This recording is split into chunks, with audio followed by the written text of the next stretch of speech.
I'm Doug Fern, and this is my take on music recording. We will get back to the basic electronics series soon, but this is the first of a two-part series of episodes contrasting tape recording and digital recording.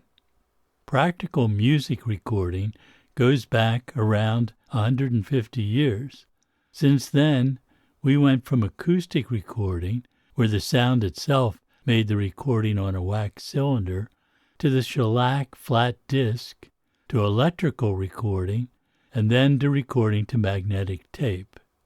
As soon as computers were fast enough, we made the transition from analog recording to digital, and that's where we are now.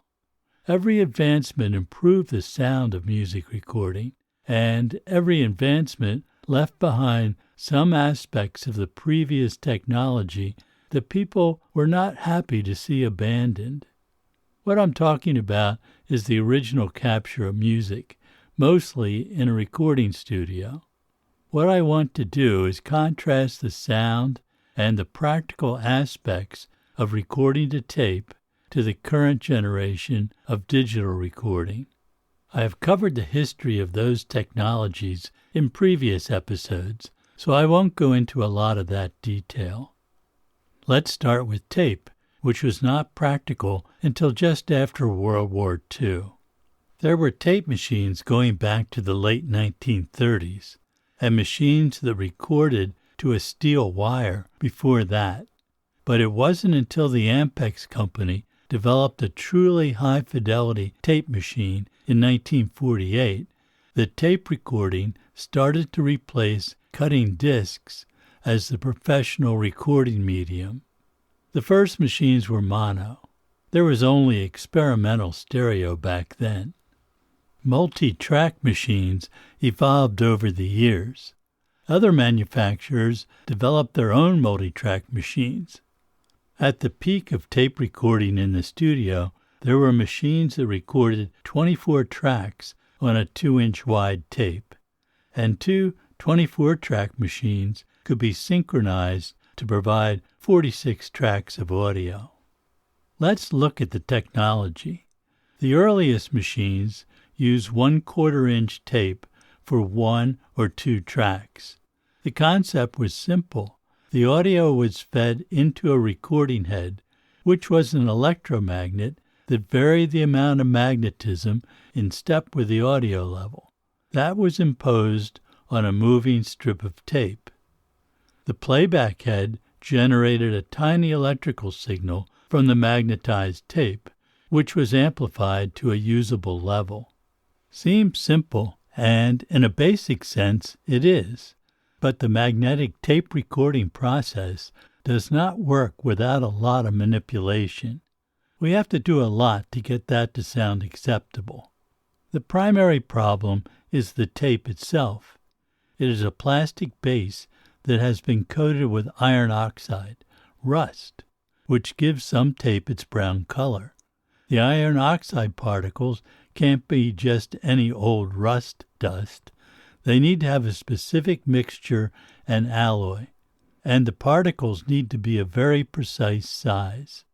Those things and more determine how linear the response the tape will have to the magnetization provided by the record head. Manufacturing tape is an art, and it's not just getting the oxide right. It has to be coated onto the plastic base with precision.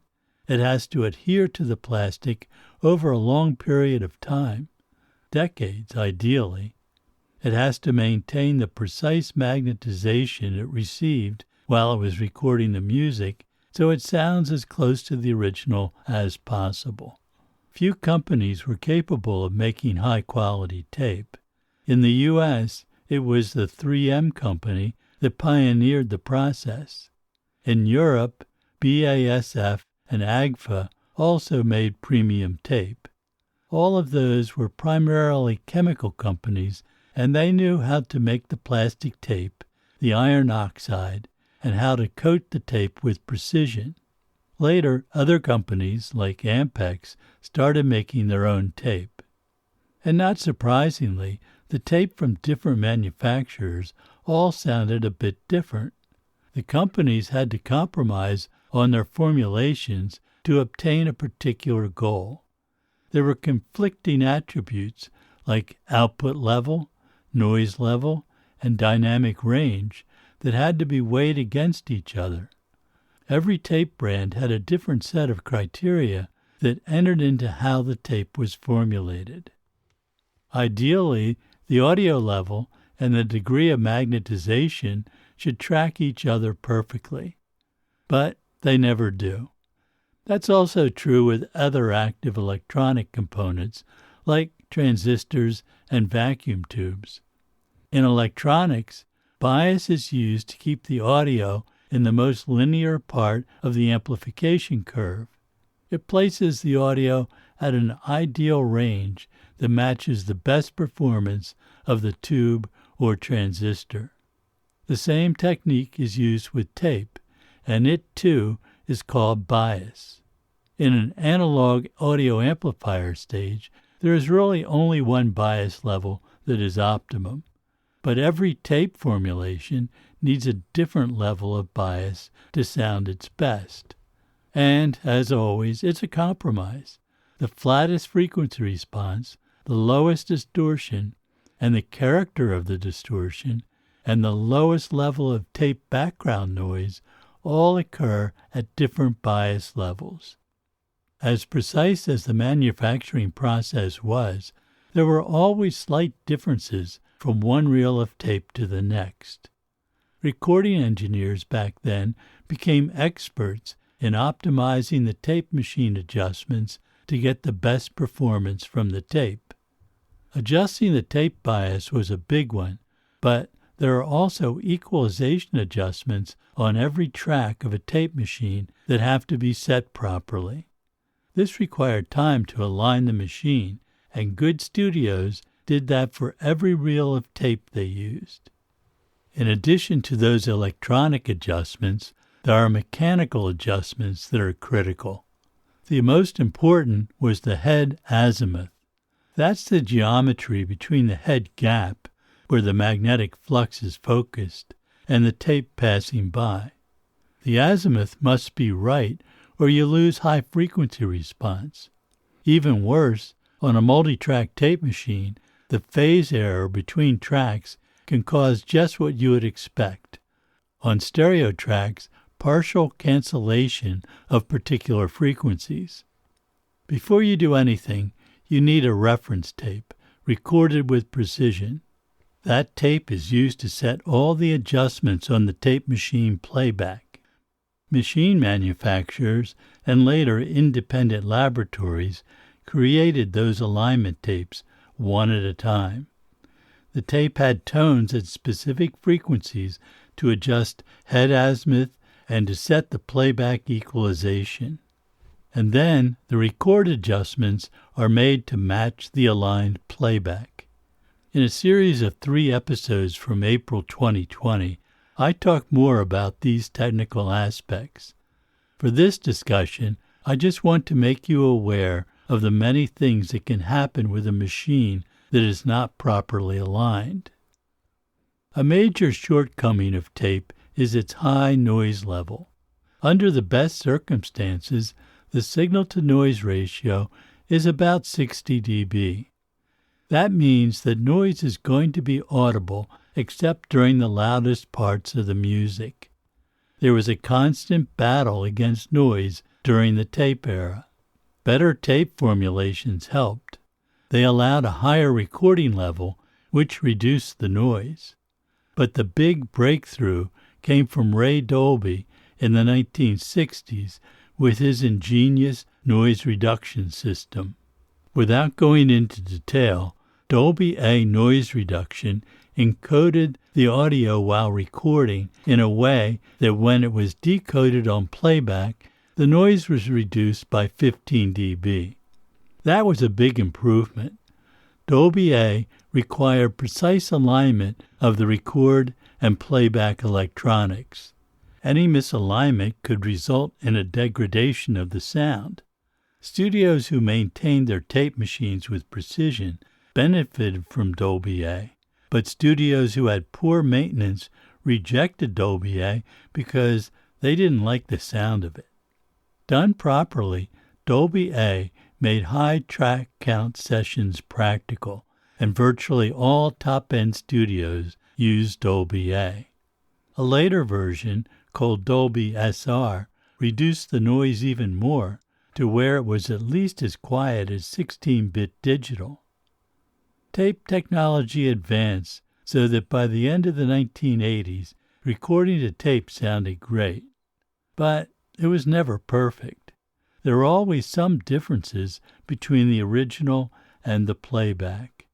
A lot of the problem arose because of the pre-emphasis that needed to be used to reduce the gross noise of tape. In this scheme, the high frequencies are boosted during record and attenuated on playback. Since the most annoying noise is at the higher frequencies, this reduced the noise by at least 20 dB. A similar pre-emphasis scheme is used for vinyl discs and analog FM broadcasting. Pre-emphasis isn't without its drawbacks, however. The highs are boosted on a curve that peaked at around 20 dB at 20 kHz. That meant that the tape overloaded much sooner at high frequencies than at lower frequencies. Things like cymbal crashes, vocal sibilance, and many instruments like piano sounded harsh and distorted. To avoid that, the recording level had to be reduced. That, of course, increased the noise level. It's always more compromises. Those are just a few of the challenges of recording to tape. On the plus side, many people like the audio distortion of the tape recording process. Most tape machines and tape could have, at best, about 5% total harmonic distortion on peak levels. That was orders of magnitude worse than the other electronics. But the distortion was mostly second harmonic, an octave above the original sound, and that added a musically acceptable sound to tape. So the distortion was not as bad as the measurements would suggest. In fact, it is one of the things that many people love about the sound of tape. Tape recording is an electromechanical process. On the mechanical side, the machine has to move the tape at a precise and steady speed. Any variations in that speed will be heard as wow or flutter. Wow is a slow change in pitch over a period of a second or more. Flutter is a more rapid change in pitch. As a simple example of the effect of wow and flutter, think of a Leslie cabinet. The organ, or other sound, changes in pitch slightly due to the Doppler effect of the rotating speakers and baffles. In a tape machine, even the slightest variation in the tape speed produces a similar effect. It isn't an enhancement like a Leslie cabinet. It sounds bad. Wow and flutter are most notable on things like piano. Actually, any instrument or voice that has a sustained note of more than a few hundred milliseconds will sound off-pitch due to wow and flutter. It's not just the motor that controls the tape speed that causes the problem, but anything in the tape path can cause wow and flutter. The tape has to pass around several guides along its path from the supply reel to the take-up reel. Some machines have stationary guides. Others have rotating guides. Many tape machines have a combination of both. As the bearings deteriorate over time, the guides impose friction on the tape, and that causes all sorts of problems in the sound. Fixed guides gradually wear down due to the passage of the tape. So do the heads, all three of them: erase, record, and playback. Tape is very abrasive, like superfine sandpaper. The three heads in a tape machine are gradually ground down and their performance drops. When the wear gets to a certain point, the heads either have to be replaced or ground back to a smooth surface. That grinding, called lapping, can only be done a couple of times before the head has to be replaced. The bearings in the motors wear out too. Tape machines need a lot of repair and maintenance to sound acceptable. Another factor is the quality of the tape manufacturing. Tape is made in very wide bands, which are cut down to the required width in a process called slitting. Any variation in the width of the tape can cause problems. Sometimes it was so bad you could actually see the tape moving up and down as it crossed the heads. More often, poor slitting resulted in wow and flutter. In any case, poorly slit tape was unusable. The tape machine can also cause problems similar to poorly slit tape. Anything in the tape path that is not perfectly aligned can affect how the tape flows past the heads. An extreme example occurred at a session I was doing at a major studio with an early 24-track tape machine. During an overdub, the machine lost control of the tape, and over the course of a couple of seconds, it lifted up and off the heads. That resulted in erasure of the tape across every track below the one in record. That destroyed the entire session. It was not customary to create a backup to multitrack sessions on a second tape machine. We had to re-record the project from the beginning. Another variable is the consistency of the size of the iron oxide particles on the tape. There is a limit to how precisely that can be maintained. On any reel of tape, there is always a constantly changing output level and frequency response of the recorded audio. With good tape, the variations are very minor, but they are always there, and that imparts a kind of roughness to the sound that wasn't in the audio going into the tape machine. The easiest way to hear that is to put a pure sine wave tone into the tape machine. To be a true sine wave, it has to come from an analog oscillator. Digitally derived sine waves are not pure enough.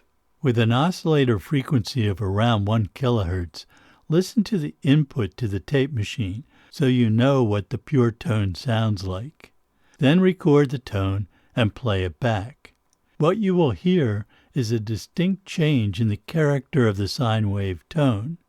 It is no longer pure and pristine. I hear it as roughness. On a meter, you can see it as a constantly changing level.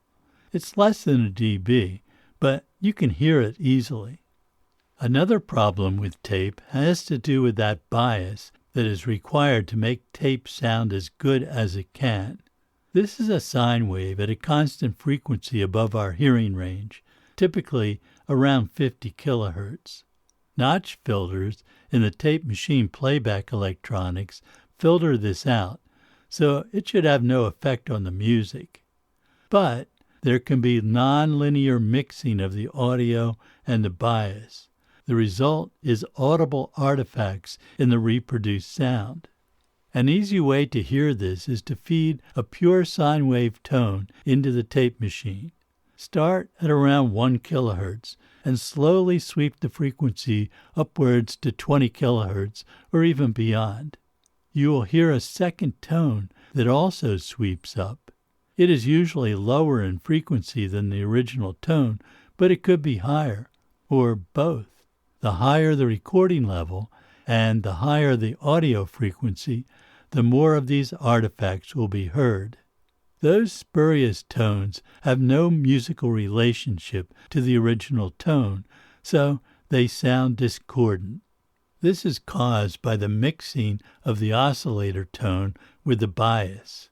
That creates sum and difference frequencies. The sum frequencies are way above our hearing range, but the different frequencies are audible. They tend to fall in our hearing's most sensitive range, around 3 kilohertz.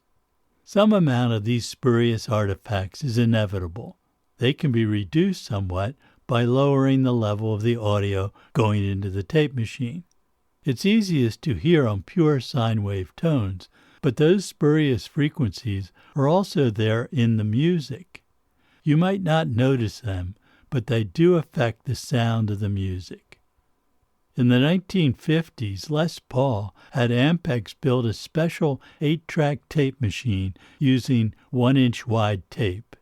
He was able to make hit records with just 2 performers, himself and his wife Mary Ford. Nothing like it had ever been heard before.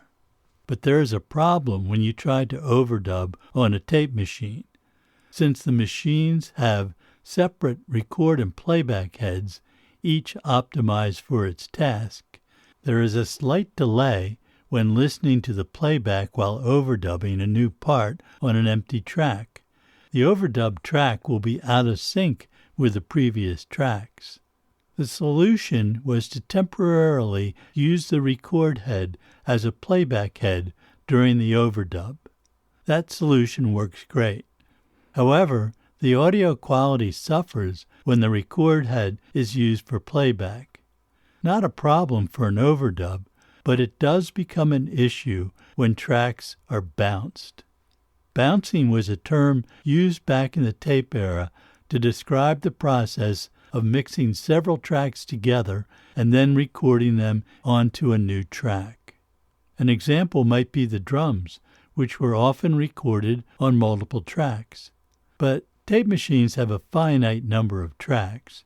To free up additional tracks, the multiple drum tracks were mixed together and that mix recorded on the new track. In some cases, the entire rhythm section was reduced to one carefully mixed new track. You had to get the mix right because the source tracks will be erased and replaced with new overdubs. Bouncing has a couple of problems. For one, you must use the record head for playback of the tracks to be combined, which reduces the audio quality.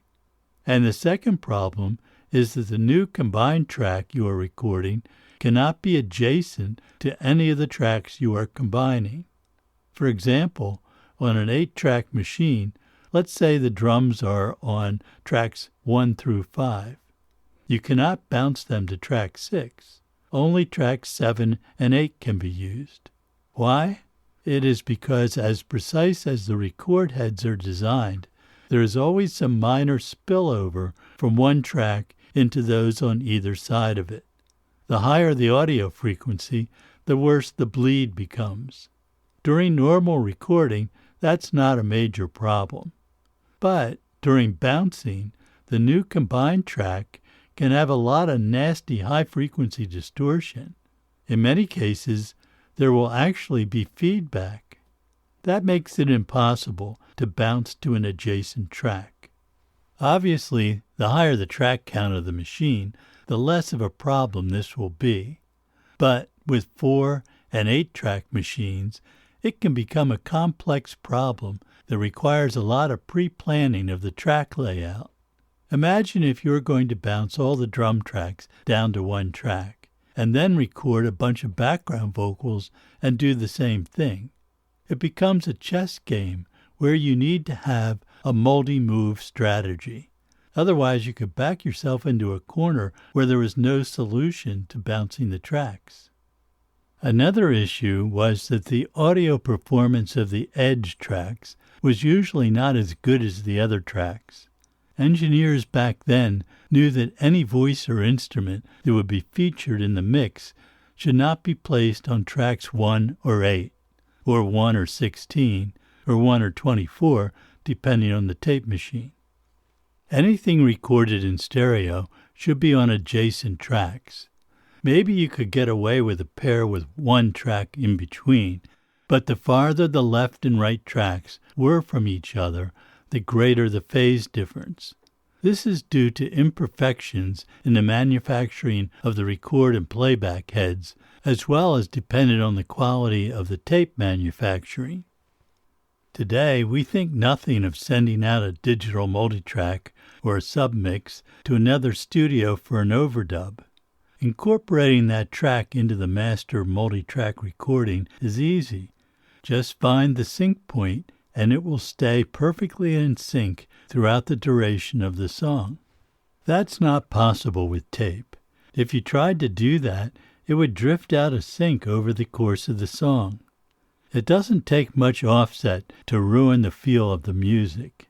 The two tape machines would only stay acceptably in sync for less than a minute, sometimes only seconds. You could only overdub on the original master tape. Even the best tape machines run at slightly different speeds at the beginning of the reel compared to the end of the reel.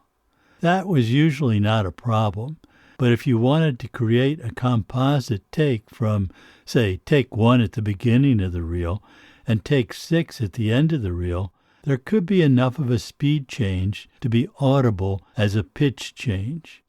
There's a lot to consider when recording to tape. In the 1950s, engineers came up with the idea of punching in. It's the same concept as what we do today in digital, where a performance is good up to a point in the song, but then the vocalist or musician makes a mistake or isn't happy with his or her performance and wants to pick up again at a certain point. Some songs have hundreds of punch-ins. That works pretty well on a tape machine, but there's one problem. As the tape moves across the heads, the track is first erased, then recorded. At the moment of the punch, the tape is erased, and then around 100 milliseconds later, the new audio is recorded. If the punch is very tight, say between words in a vocal performance, you have to anticipate the punch by a short amount of time, which avoids clipping the previous word. That's a problem that does not exist in digital recording. It took me a long time to change the way I punched in a track after I made the transition to digital recording. The muscle memory from thousands of punch-ins during the tape era had to be replaced with a new, easier technique for digital. Actually, I rarely do punch-ins anymore, since all the music I record is with artists I am producing. I prefer a performance that is complete from the start of the song to the end. Keeping multiple takes is standard with digital recording, so it is simple to save editing decisions until later. Still, I almost always pick one performance and stay with it for the entire song.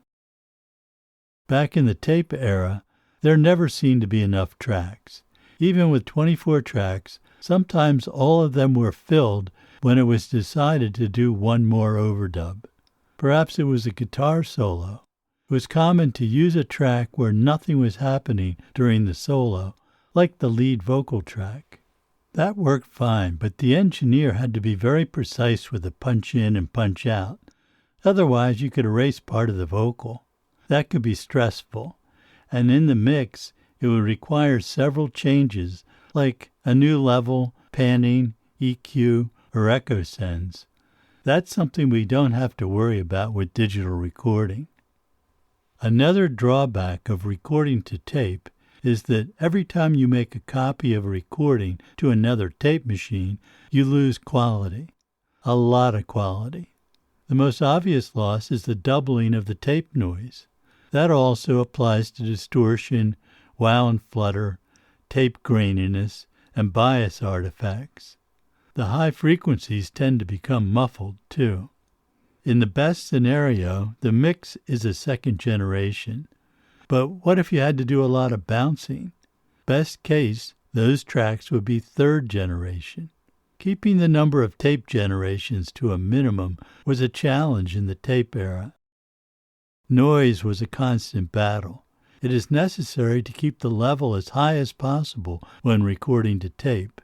But that has to be weighed against the increase in distortion at higher recording levels, especially with sounds that had a lot of important content above 10 kilohertz. Some engineers use high-end boost while recording and a corresponding roll-off during the mixing session. That was like another layer of pre-emphasis, and it tended to increase those high-frequency problems in exchange for a bit less noise.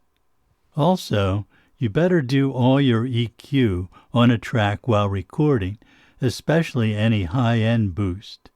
Boosting the highs during the mix will bring up the tape noise. Managing all those compromises was necessary to get the best possible sound out of tape. Tape storage was important too. For one thing, reels of 2-inch tape take up a lot of shelf space, so studios had to devote entire rooms to tape storage. And that space had to be climate controlled to reduce the inevitable deterioration of the tape over time.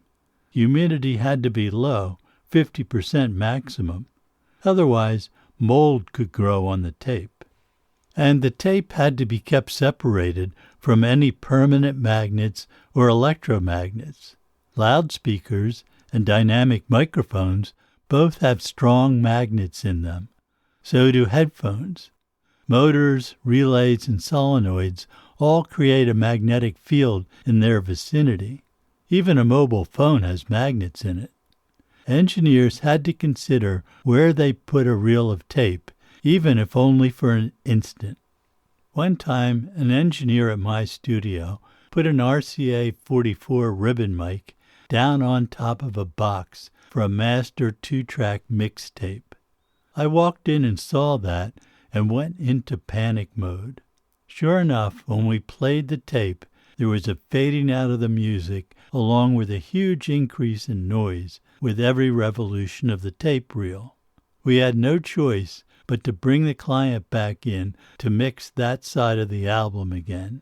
Needless to say, that engineer and all my other engineers never made a mistake like that again. Tape is supplied on 10-inch reels. That's about 2,400 feet of tape. At 15 inches per second, that's around 30 minutes of recording time. If you record at 30 inches per second, the time is only 15 minutes. And that time must include the tones that are necessary at the start of each reel. The usual sequence of tones was, first, a 1 kilohertz sine wave. That was used to set the playback level adjustment on the tape machine. It was also the reference level for the equalization adjustments. Next was a Dolby tone, if Dolby A or SR noise reduction was used. This is a distinctive tone that was used to set the alignment of the external Dolby equipment, both record and playback.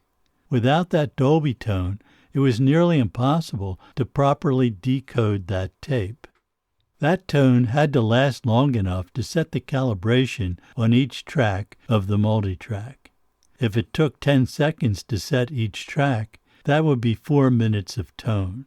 In actual practice, that time was cut down to half of that or less, which meant backing up the tape to set the alignment on every track.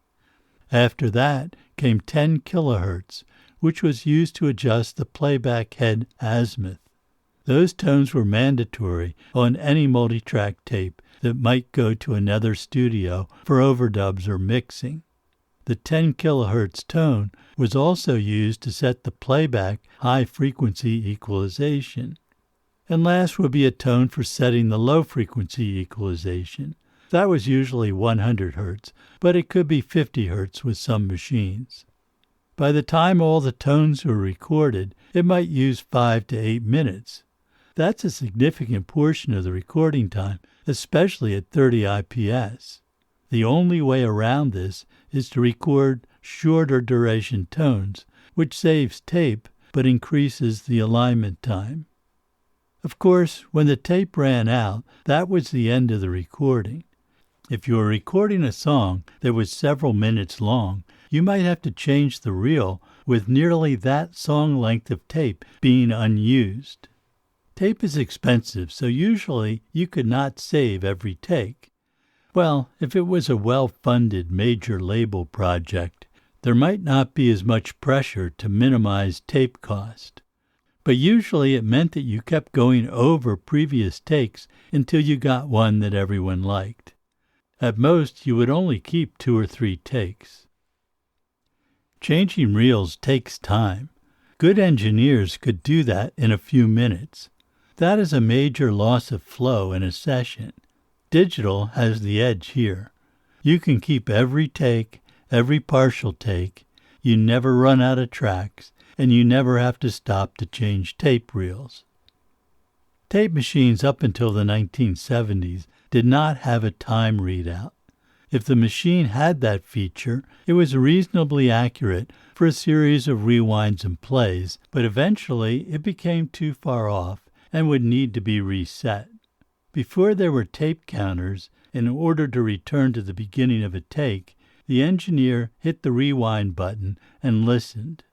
The tape was lifted off the heads to reduce head wear and to prevent the high-speed audio from blasting you out of your seat and possibly causing damage to your speakers.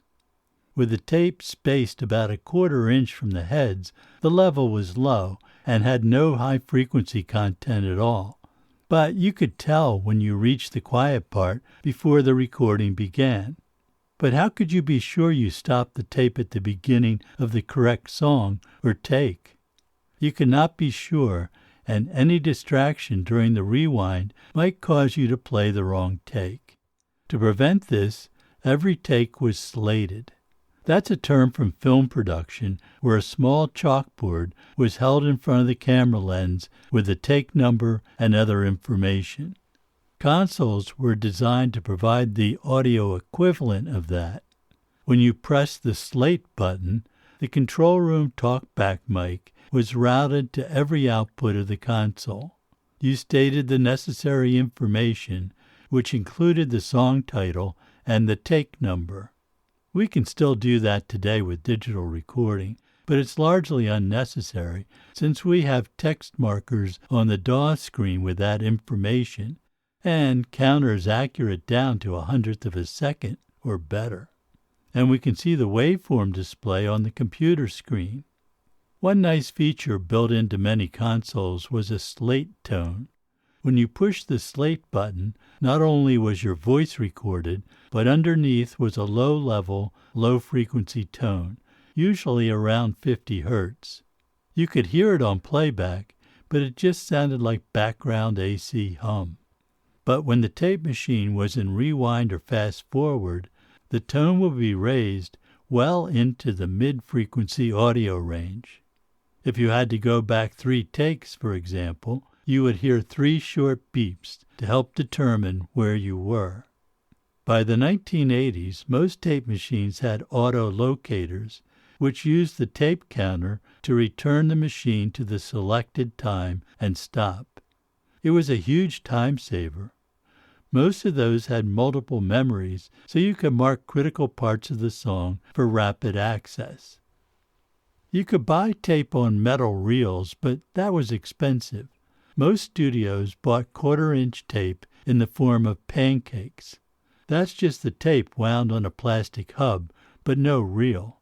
This saved a lot of money. Wider tape was usually supplied on a metal reel. So what do you do with the pancake? You could just load it on the machine as if there was a reel, and tape from some manufacturers and some tape machines would run the pancake flawlessly.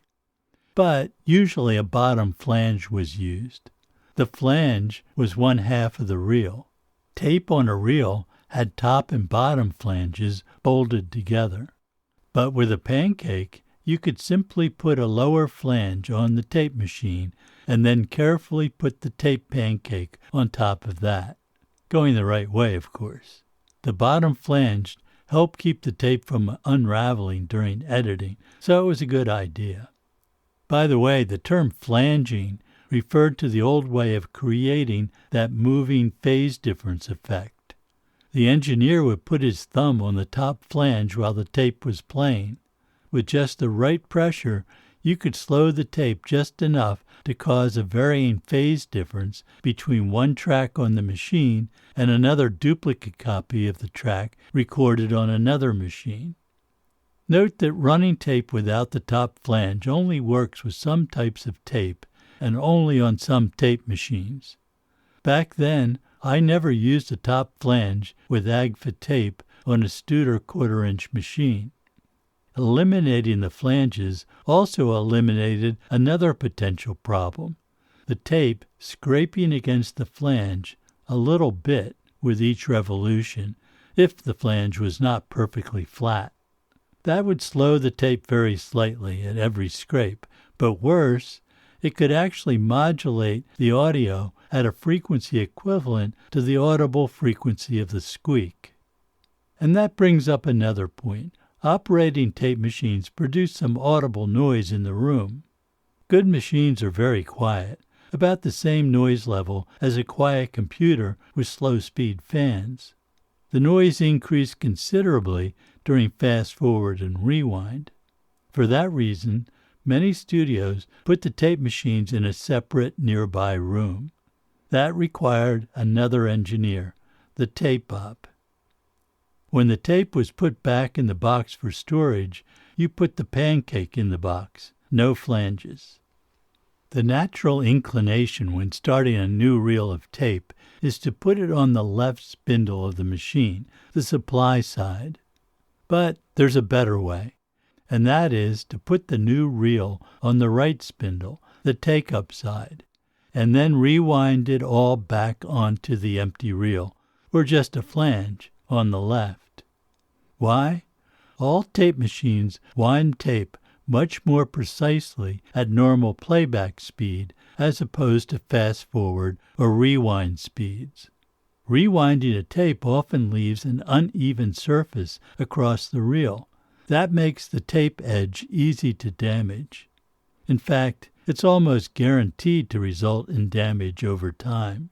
But playing the tape all the way to the end keeps the tape pack more even. That meant that when you pulled the tape out to work on it again, you had to rewind it first. Storing tape this way was called tails out, and that will be noted on the track sheet attached to the box. Tape machines improved in every way over the 4 decades they were in use. By the last generation, they have become precision machines that handled tape very gently. But older machines were rough on the tape, especially when operated by someone who didn't understand how to minimize tape damage. In rewind, for example, all machines would automatically shut off the motors when the tape ran out. But that was an inelegant way to treat the machine or the tape. When the tape ran out at high speed, the reel would continue to spin for several seconds, which battered the end of the tape. Bits of tape would flay off and scatter around the room, and that was noisy, not a professional way to run a tape machine. On professional machines, you could hit the fast-forward button to slow the tape, or the rewind button when it was in fast-forward. That would decelerate the tape. Good engineers would use the fast-forward and rewind buttons alternately every time the tape was moving at high speed. This kept the noise down and made it easier to find the right location on the tape. Pressing stop while in rewind or fast-forward was the mark of a totally inexperienced engineer. On most machines, that applied the brakes in order to stop the tape quickly.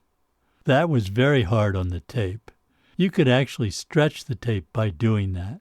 I have even seen the tape break. In any case, the tape is ruined, and probably many hours or days of work was destroyed. Think of the stop button as an emergency brake when in rewind or fast-forward, to be only used in a dangerous situation. And tape machines can be dangerous. Keep people away from them at all times. I had an engineer who got too close to a 16-track, 2-inch machine and got his long hair stuck between the capstan motor shaft and the pressure roller. It yanked his head down in an instant. His face was cut by the metal pieces on the tape deck, and it took several minutes to unwind his trapped hair while he was in extreme pain. After that, he was much more careful and started putting his hair in a bun when he was working. The evolution of tape machine technology effectively ended by 1990, when it became obvious that the future was digital recording. The major manufacturers of tape machines, Ampex, Scully, 3M, Studer, and MCI, all ceased production. Some of them went out of business. That's a shame because improved technology was constantly raising the quality of the sound of tape recording. tape machines have many new features that made the workflow quicker. Tape, too, was improving all the time. It is interesting and somewhat sad to think of what might have been developed had progress not stopped. Still, the drawbacks of tape made the medium no longer viable. Digital improved the recording process in just about every way. Some people have always preferred the sound of tape. There are many appealing things about that sound that we have lost. Sure, you can get a plug-in to emulate the sound of tape, but it's never the same. Today, most people use a real or virtual tape machine as an effect. That's legitimate if it helps you achieve the sound you want. For me, I do not miss tape very much. The constant time and money it took to keep tape machines running at peak performance was a pain, and tape was a huge expense. I've done some projects recently that used a tape transfer as part of the sound we were trying to achieve. There was something comforting about hearing that sound again, but it was mostly nostalgia for me. The defects of the tape recording process reinforced my appreciation of digital recording. In the next episode of this two-part discussion, I focus on digital recording, and I contrast the sound, convenience, expense, and longevity of tape and digital. Thanks for listening. If you have comments, send them to me at dwfern@dwfern.com. This is my take on music recording. I'm Doug Fern. See you next time.